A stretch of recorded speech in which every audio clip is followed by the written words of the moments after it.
பொண்ணு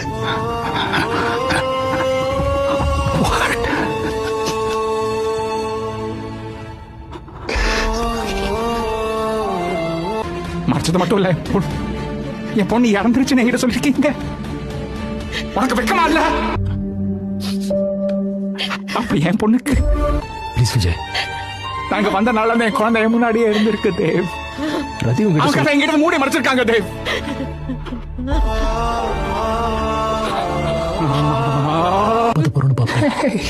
காப்பாத்த போறோமா? காப்பாத்த போறேன். I'm taking this on myself. And ஒருவேளை நம்ம குழந்தை ஏன் குழந்தை ஹாஸ்பிடல்ல விட்டு வெளில வந்துடுச்சு, I will make sure that you never see her again. I promise you that. நான் தான் உங்க அப்பா வந்திருக்கேன். நீ இறந்துட்டேன்னு எனக்கு தெரிஞ்ச போது